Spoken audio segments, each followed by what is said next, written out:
Hey folks, I'm Mr. Hartzler and I want to talk to you about graphs in this video.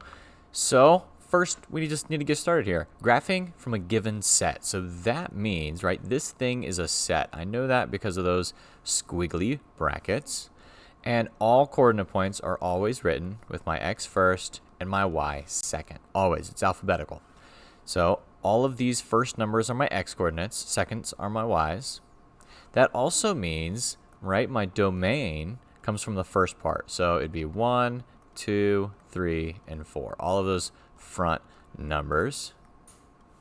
And my range is all of those second numbers, 2, 3, 4, and 5.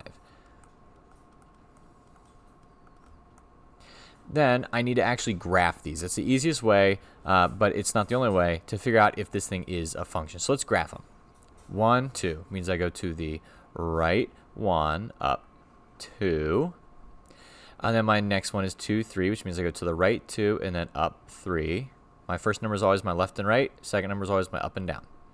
Then I have 3, 4, so I go to the right 3, up 4.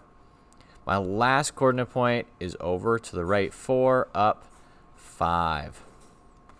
So then how do I tell if this thing is in fact a function? Well, it is a function if I pass the vertical line test. So draw a line anywhere on here, like right here. Oop, that's off a little bit. Right there, right? Draw myself a little line, or I could draw one over here or here, anywhere on these actually, as long as I draw a vertical line, so the one goes up and down.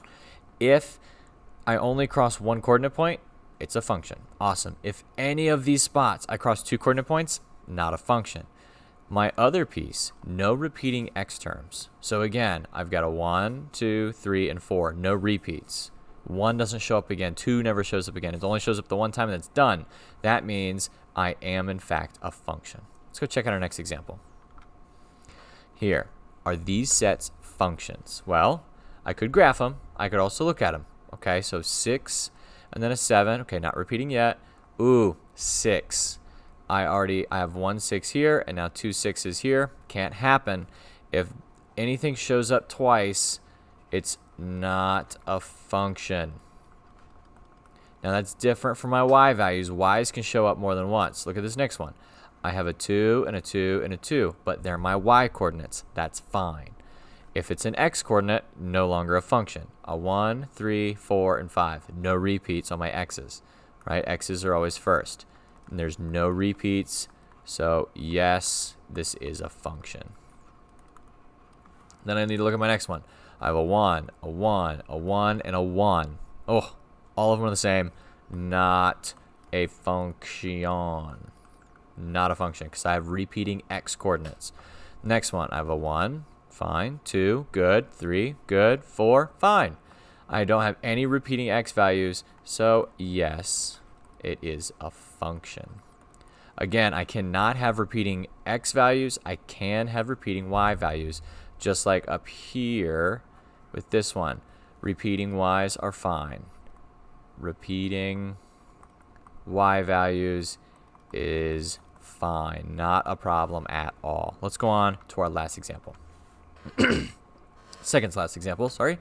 What are all the coordinate points? Well, they gave me this funky looking function thing, and they said my domain is this stuff. Domain is my x values. I'm going to plug that in to this equation they gave me to find my y values. So plug in a 0. 0 minus y equals 3. I need to solve for y.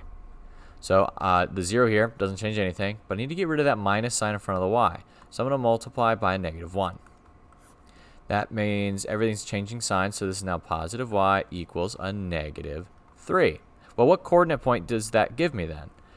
X was a 0, right? That's the number I plugged in for x. It's my input or my domain or my x value. I got out, my output or my y value is a negative 3. My next coordinate point, it says to plug in a 2. So 2 minus y equals 3. I'm going to subtract 2. Negative y equals 1. I need to switch those signs again, right? So I'm going to multiply by a negative 1, multiply by a negative 1. So y equals negative 1. What coordinate point does this give me? Well, my x, what was it? It was a 2. And then what did I get out? What was my output or my y value? I got out a negative 1.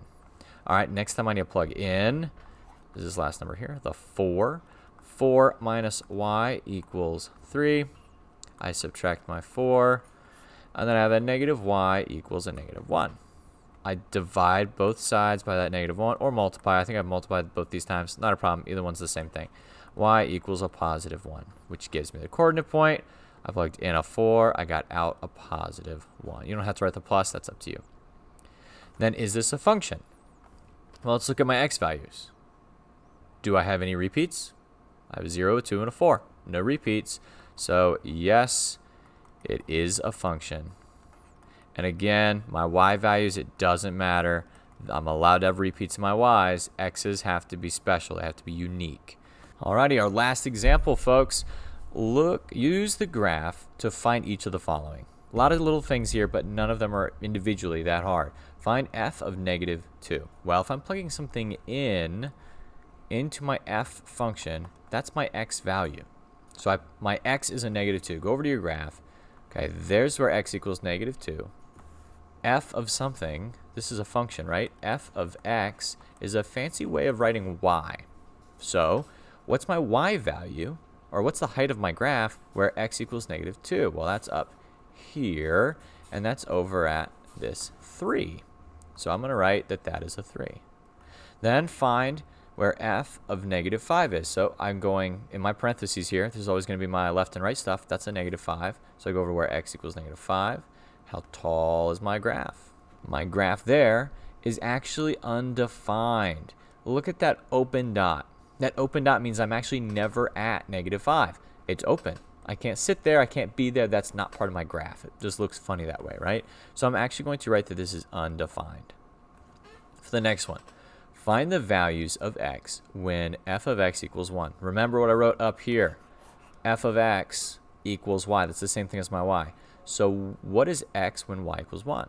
Well, let's look at where y equals 1 at. That's right here. So I've got this dot, this spot on my line, and this spot on my line. That gives me two x values.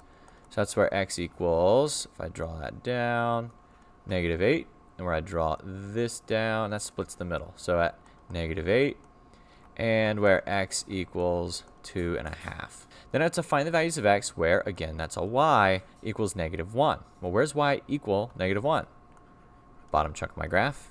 And it's from this solid dot across and then open dot. So there's a whole bunch of x values where y equals a negative 1. It's from 5, 6, 7, not quite 8 because it's an open dot. But there's also like 5.5, 5.2, 5.1. So I have to write this a little bit differently. This is going to be on the interval. So x is going to be from the 5 value up to the 8 value. I use a bracket on the 5 because there's a solid dot. I use a parentheses on the 8 because it's an open dot.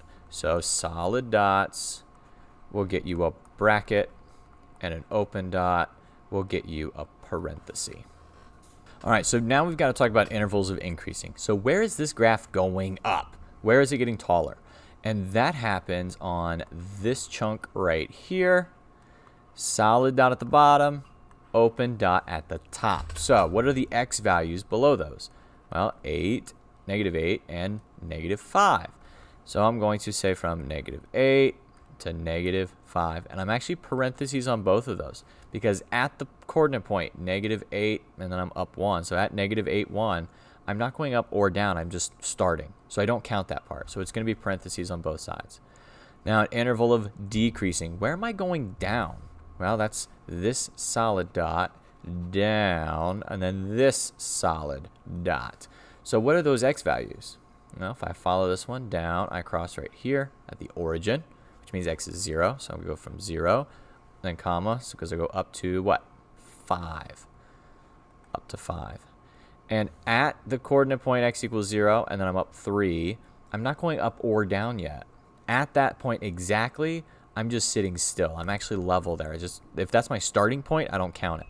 So it's going to be a parenthesis on both of these. Then intervals of constant. So where am I flat? Where is it just a flat line, nothing exciting happening?